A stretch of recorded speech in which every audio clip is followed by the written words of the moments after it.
the question, or I guess the title of the message that I put together this morning is how are you different than anyone else? How are you different than anyone else? Now, if we're real honest, there's quite a few differences across the room this morning, okay? Some of us have more hair than others. Some of us have more age or youth than others. Some of us have both. Some of us are taller. Some of us, there's a lot of differences if you were to look across the room. But as we get into the message, I'll maybe refine what I mean in this question. But how are you different than anyone else? And so picking up from where we left off, we looked at John chapter 1, verse 14. You guys are all familiar with this. It says that the Word became human and made his home among us. That Jesus Christ in flesh showed up, and he showed us what it looks like to be the perfect neighbor. Why? Because he moved into the neighborhood, because he dwelt among us, because he made his home among us. And we were talking about this in the groups. I don't know if we think of Jesus all the time as a neighbor. We think of Jesus as God. We think of him as a good friend. But have you ever paused to think and to reflect and even meditate on what it's like that Jesus was a neighbor? He lived in a neighborhood. He lived in a community. He was born in Bethlehem, but later raised in Nazareth. And Rousseau brought out the point that even so much of his place, his dwelling on earth, was connected to where he lived. People said, can anything good come of Nazareth? Who is this Jesus of Nazareth? And we have to get familiar with, sometimes we kind of, with poor influences of like Gnosticism, we have like this separated spiritual reality, and then we create over here like a physical reality. And what we have to realize is that spiritual reality exists within the physical reality, that we are physical beings, and God's love became a physical, breathing, tangible, the Word became flesh, and it dwelt among us. There's something profound to that Jesus shared in personhood with you and me, which means Jesus displayed love perfectly for you and me to observe and to see.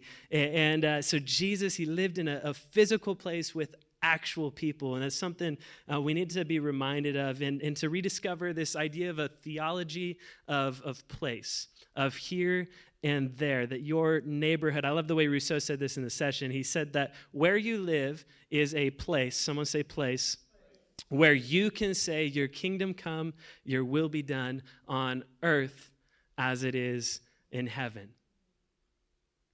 You think about that this morning? Where you live is a place. Come on, say it one more time. Place. When you think about where you are, where you sit currently at 310 North 10th Street at Path Church, where you shop, where you go, where you live, where you dwell, is a place where you can say, your kingdom come, your will be done. Pete Portal has this quote in his book, No Neutral Ground. He says that God's big plan for saving the world was to move into the neighborhood. Jesus swapped the privilege of heaven for the limits of human existence, and he walked the earth as an ordinary human in right relationship with God. And if you studied with us throughout the week in the groups, our application point this week is that great neighbors live and love like Jesus. Great neighbors live and they love like Jesus. And that sounds really warm and fuzzy because we all love receiving a love like Jesus. Have you noticed that? We all want to be loved like Jesus, but what I want to shove us this morning is it's a little bit more difficult to love like Jesus, to live like Jesus. We all want to receive a love like that, but do we live a love like that? Great neighbors live and they love like Jesus. And so my main point this morning is that living and loving like Jesus will push you past your own limitations. Do you believe it? Living and loving like Jesus will push you past your own limitations. And to go back to a message a few weeks ago, Jesus loves you, and hey, I'm trying, okay? We're growing into this love. I love, one of you came up and shared with me this morning that Well, basically, I'm going to paraphrase what they told me is this, is that love works.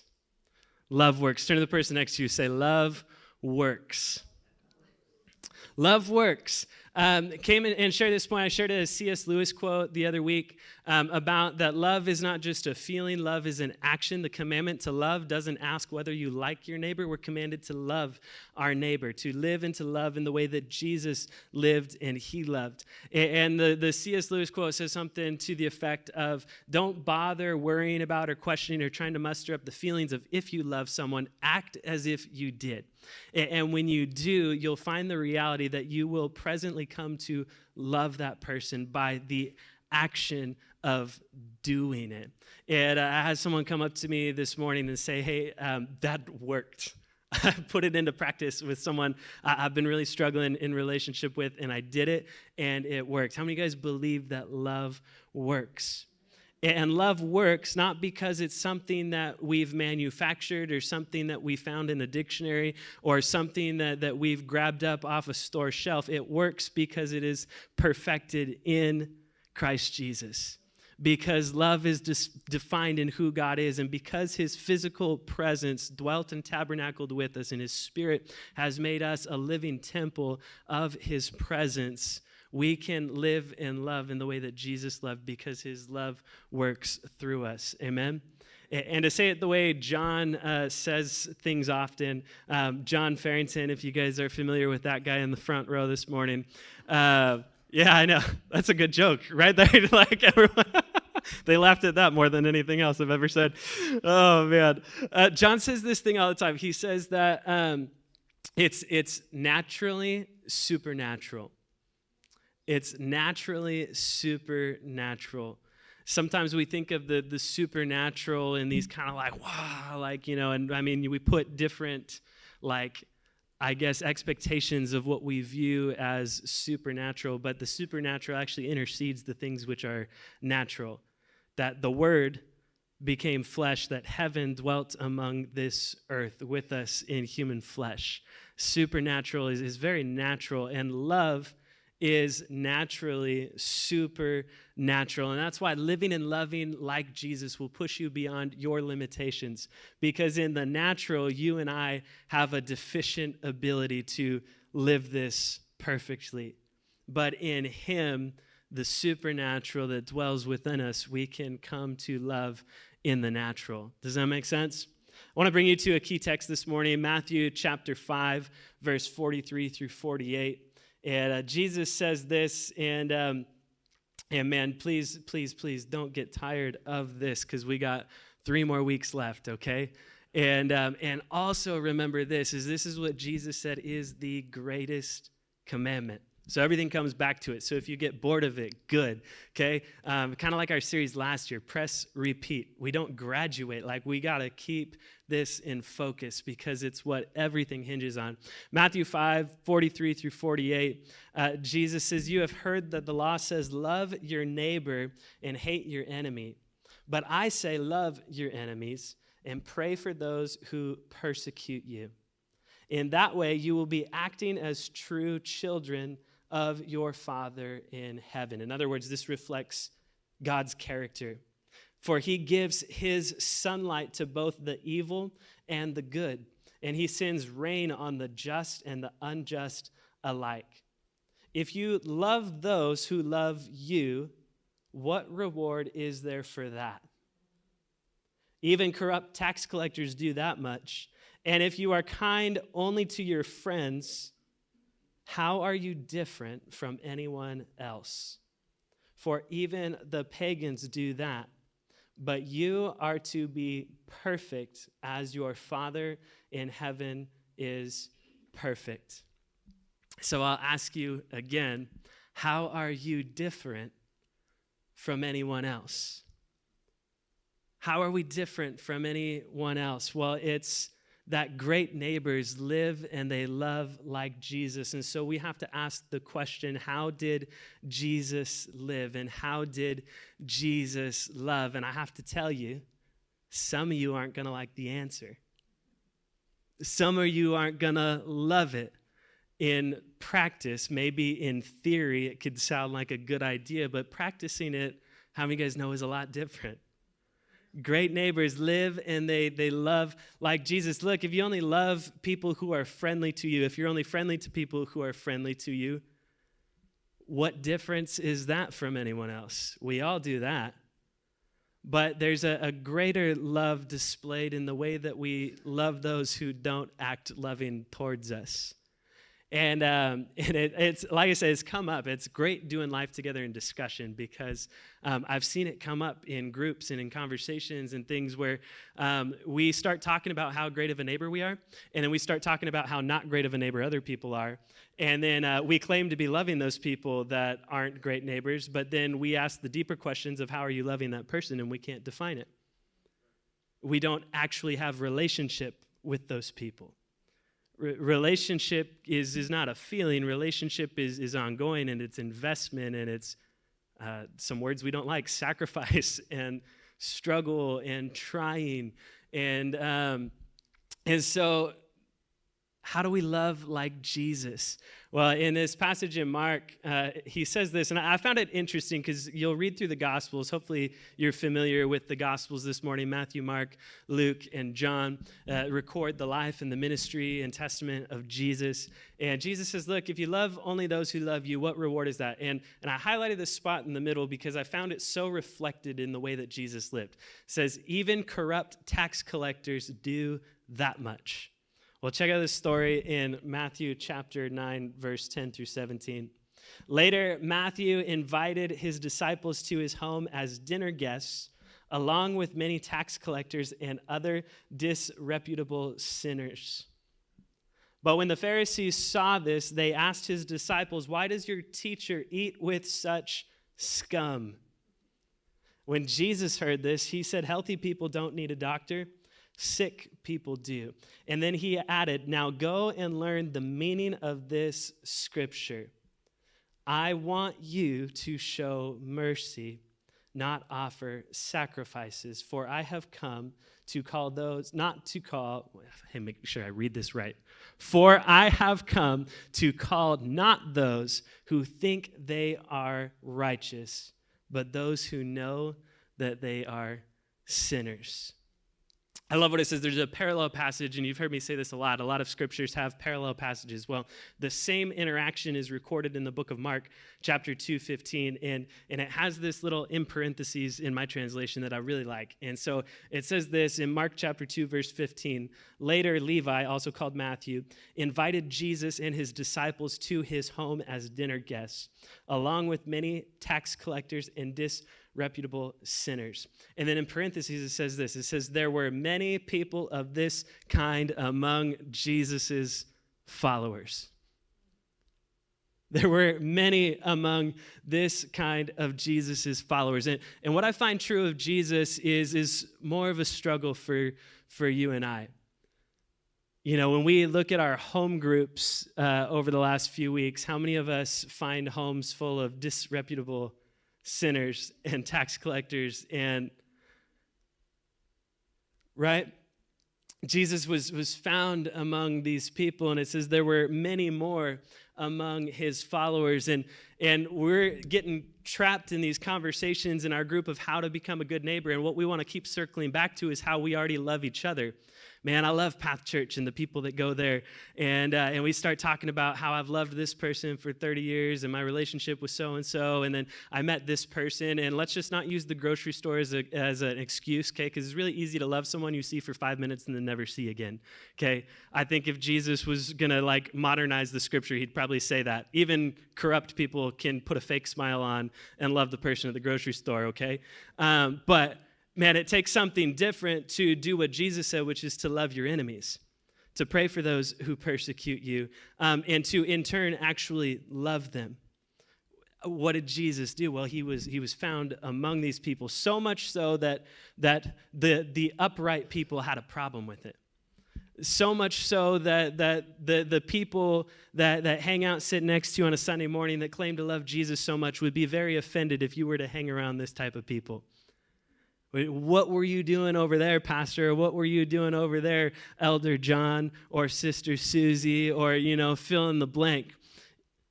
Jesus, it's interesting. Some of us are afraid that Jesus will see us among bad company. And I thought about this a lot. And just full confession, because some of you guys are like, Taylor's trying to preach like such an authoritative like saint over me, okay? Guys, I'm a sheltered preacher's kid. I grew up, my parents still, when they see people with tattoos, they're like, that person has a lot of tattoos. And I'm like, like I'm the dirty child that, and maybe it's not like the greatest thing to watch in the world. Actually, I gave up on it seasons ago, but some of you guys have heard or seen the show American Idol. There's all these people that come in. Well, you kind of have these like reactions to people when they come into the room. And there'd be times, Lindsay observed it in our family. We were like sitting down watching this 10 years ago, and someone would come in, and there was audible gasps from my family on the couch. Like that, like dyed hair, super piercings everywhere, tattoos. And some of you guys are like, man, that's what I married. Like, I'm totally fine with that. And, or you have children like that. Others of us are like, I can't go near that. Okay, I can't touch that. Like, that's blasphemous, And so all that to say, look, I grew up in a sheltered preacher's home. I wasn't around people that drank. I wasn't around people that smoked until I started getting around them on my own. The next door neighbor smoked like a chain smoker, and they had a swimming pool, so that's where I was at. And so, but my parents wouldn't be shoving us in there, and I should probably, I'm like taking words back as I'm saying it this morning. I'm like, this is being recorded. I gotta be careful what I'm throwing out here. But I was sheltered is the point. I was put off by certain people, and there's still pieces of that within me. And some of us are like offended that we might hang out with these types of people, or we might be associated with these types of people, and then Jesus might see us in the act of associating with those people and then go, what are you doing? And yet Jesus, meanwhile, is among the company of those people. Jesus is found. You're like, man, well, where can Jesus be found? And it's among the disreputable tax collectors and sinners that he was dwelling and living. Again, he was a neighbor. He was a physical person in a physical space. And he said, look, I didn't come for the healthy people. I came for the sick people. And so why would you expect me to be anywhere else? I came with a mission. I came with a purpose. And so here I am, and this is where you ought to find me. And great neighbors, they live and they love like Jesus, but living and loving like Jesus, it will push us past our own limitations. And you might think, man, well, that's just one story in the Gospels of Jesus hanging out with scum, as the scriptures would say it. Check this one out. Luke chapter 19, you guys heard of the fellow Zacchaeus. And I know I've read this passage to you. I know I've preached this passage to you, but I want you to read it again with fresh eyes. It says this, that Jesus entered Jericho and he made his way through the town. There was a man there named Zacchaeus. He was the chief tax collector in the region, and he had become very rich. He tried to get a look at Jesus, but he was too short to see over the crowd. So he ran ahead and he climbed a sycamore fig tree beside the road, for Jesus was going to pass by that way. When Jesus came, he looked up at Zacchaeus and he called him by name. Zacchaeus, he said, quick, come down, for I must be a guest in your home today. Zacchaeus quickly climbed down and took Jesus to his house in great excitement and joy. Someone say joy. Now, check out the contrast. But the people were displeased, for he has gone to be the guest of a notorious sinner. They grumbled. Someone say grumbled. How many of us like to do that?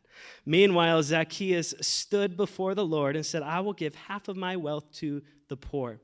Lord, and if I have cheated people of their taxes, I will give them back 4 times as much. Jesus responded, salvation has come to this home today, for this man has shown himself to be a true son of Abraham. For the Son of Man came to seek and to save those who are lost. And while we're so worried sometimes about being among good company, Jesus would find himself where he found you. where he found me. And how quickly we disassociate with people, and because we hop on our high horses and think, well, now we've attained this place, and so we're so above. Man, Jesus was not above being a human person who walked and lived among the people, that he was found among these notorious sinners. And we got to get this reality in place. In place. And place is the key word. That Jesus lives inside of you. He lives inside of me, which means anywhere I go, Jesus goes. I take him with me because he dwells with me. If I go down to the darkest pit, to the depths, you are there. And Jesus, he dwelt and he lived and he was among these people. And love doesn't have to be complicated. I think so many times we make it like such a brainstorm session of let's get 30 people in my living room and talk about how to love my neighbor. I mean, we know what love looks like. We know how love is received. I mean, if you want to feel loved, think about the way that people love you that makes you feel loved, the way that you receive it. Love is a lot simpler than we let on, and sometimes we're too busy drawing diagrams about loving people to actually get busy loving people. That you are a person, and the question we've been asking all the way throughout this series is what if God's plan for your neighbors, your coworkers, your friends, your family to experience his transforming love is you, is me? Because it is. His Spirit dwells within us, and I mean, if you haven't noticed, Jesus is not a physical human walking person among us these days, okay? If he was, he'd come to Path Church. This would be his place, okay? But we have the Spirit. We have the presence of God living and dwelling inside of us, and there isn't option B and C. There's plan A, and it's you, and it's me, the ones who have received salvation from the Father that would then give their lives to profess that he is alive and well and living among us. And Rousseau brought something out in this session. He said this. He said, the place where Jesus was, his neighborhood, was the best place. Why? Because it's the place where Jesus was. And he didn't directly ask it, but he did, in a sense, ask what I want to ask you today is, shouldn't your neighborhood be the best place that ever was because Jesus dwells there? And he dwells there within you. The place where we are should be the greatest place to be because Jesus dwells with us and in us and through us, that we bring Jesus into every circumstance. And the question I want to ask you, that I want you to be honest with, that's not a fun question to be honest with when I ask myself this question. So I know for most of us it won't feel good when I ask this question, okay? And the question is this: is your neighborhood, the place where you live, a better place simply because you live there?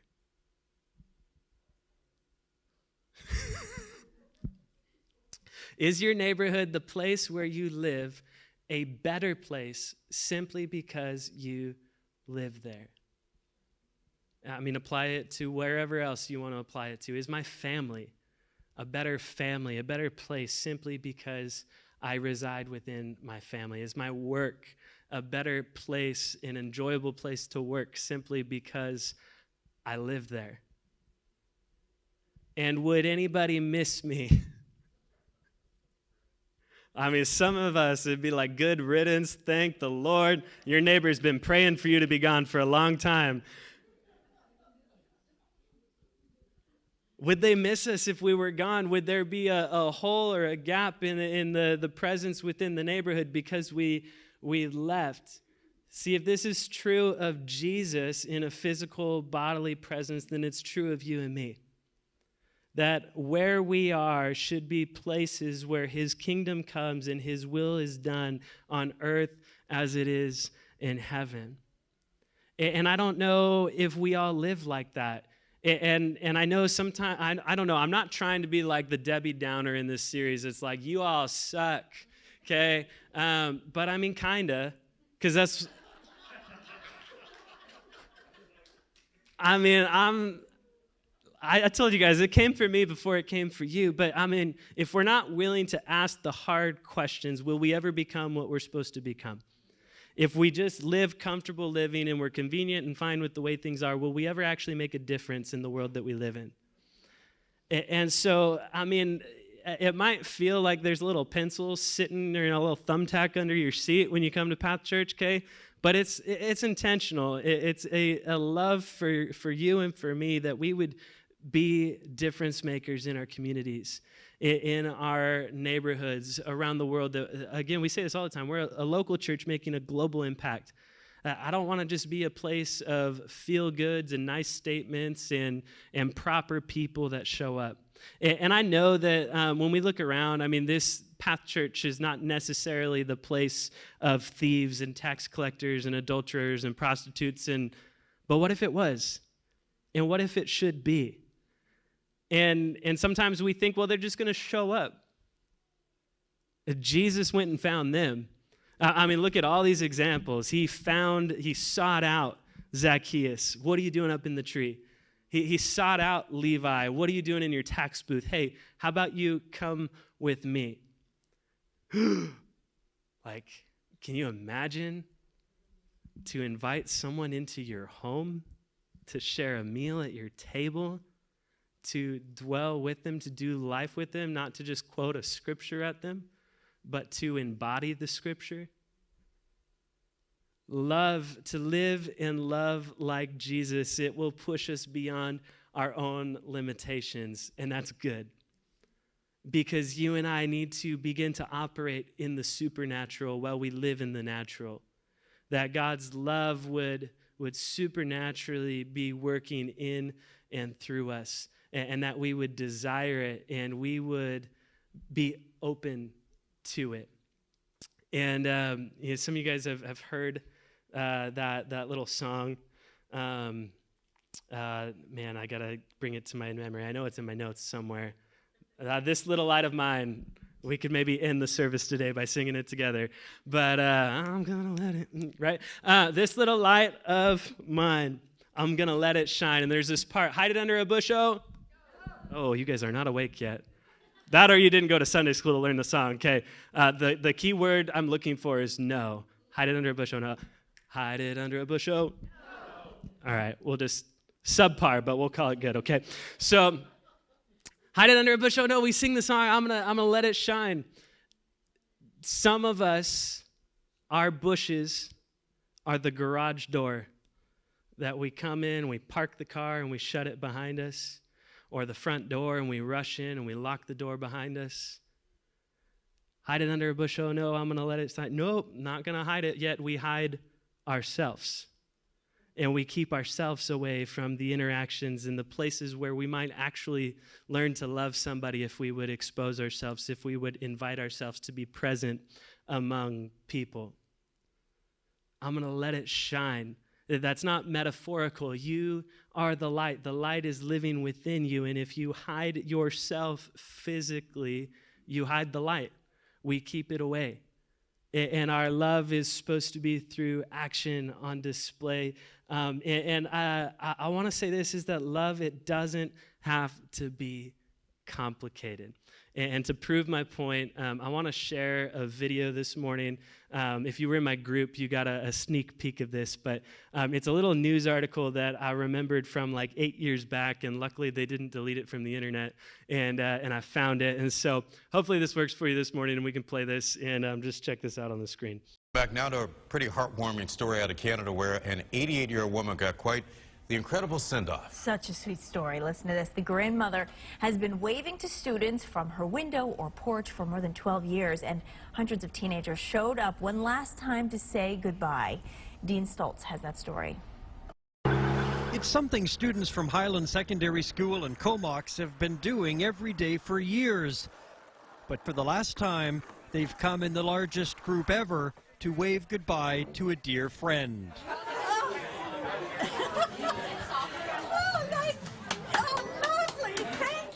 Tinny Davidson is now 88 years old, but around 2007, when she and her husband moved into the home on Guthrie Road near Highland, they just started waving to the students every day, and the students began waving back. And they all looked in, and I thought, well, if they're looking in, I'll wave to them. And that's how it started. We first met Tinny in 2014 after her husband Ken had passed. By then, the bond between Tinny and the students was so strong, they even held a Valentine's Day assembly in her honor. I'm overwhelmed by it all. It's just... Hundreds of students come to say a final goodbye to Tinny before she moves into an independent living facility.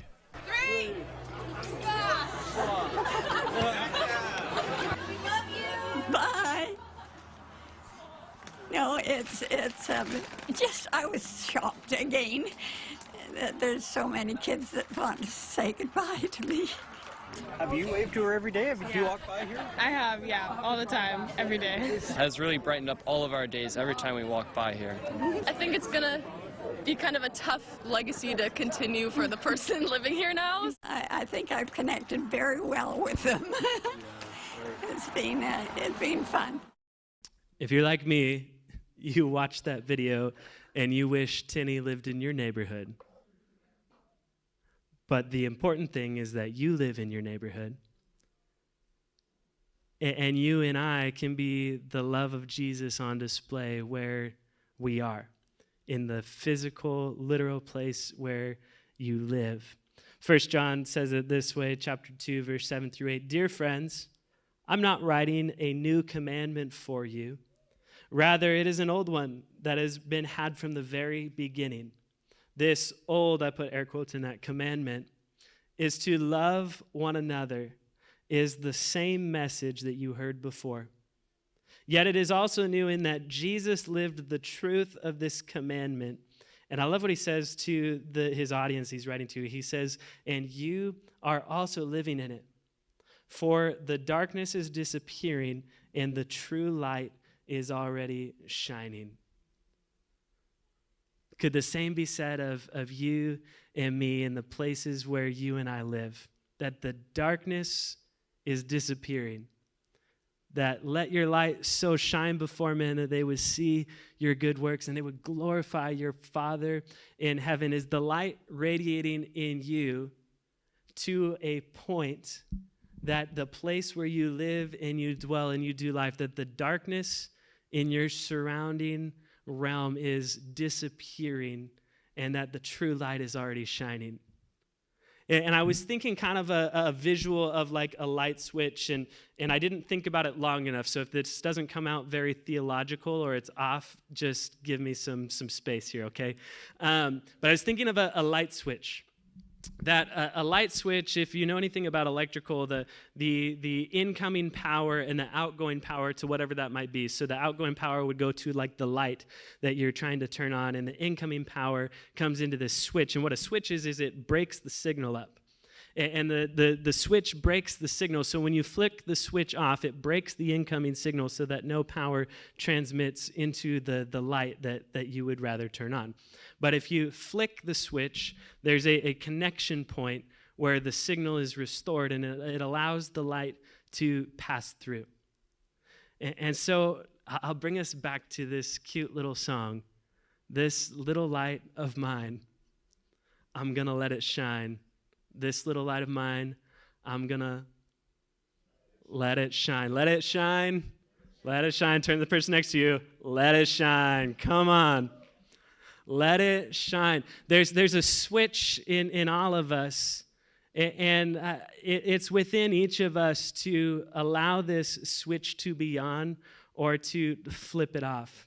And do we keep it to ourselves, to those closest to us? What we started with this passage in Matthew. Look, it's easy to love the people that already love you, that you receive love from. It's easy to love in my home where hopefully you chose the person you want to be married to, okay? I mean, you chose them. You loved them. I love my friend Arnie. I need to have him come preach here sometime. He says all the time, he says to his kids, he said, yeah, I picked your mom. God gave me you. I chose your mom, okay? I looked out, that's the person I'm going to love, but God gave me you, right? You're a person I have to love because you're the spawn of my creation, okay? We can choose to, do you keep the light on? It's easy to love our families. It's easy to love our friends, but do you keep that light shining for everyone else? And more importantly, do you keep it shining for the people that it's hard to keep it shining for? The people that would try really hard to turn that dimmer switch on inside of you, do you just keep it on? Because, man, we all have, I hope we all do. Otherwise, I mean, I'm struggling in a way none of you are. We are reactionary, right? Something happens to us and someone gives us an attitude and it's like, man, I want to give that attitude right back. We, someone makes our burger the wrong way and we want to very quickly correct them in brotherly love, right? You made this wrong, okay? Man, wait, are we shining the light? Are we shining the light? Love, it doesn't have to be complicated. A simple wave or a smile can go a long way in making a difference. And love is displayed through us. Great neighbors, they live and they love like Jesus. Is your neighborhood, is it a better place simply because you live there? I want to read one more quote. I found this, Francis Chan has a book called Until Unity.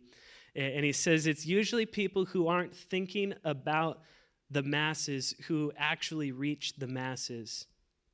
They are just busy loving the people that God places before them as love prompts unusual acts of sacrifice. Sometimes we make love so complicated and we think up ways of how we could do it or what it should look like, or just get busy loving people. It's patient, it's kind, it's not self-seeking, it's not rude is what you need to remember when the person makes your burger wrong, okay? You can do things, you can have correction in a way that's not rude.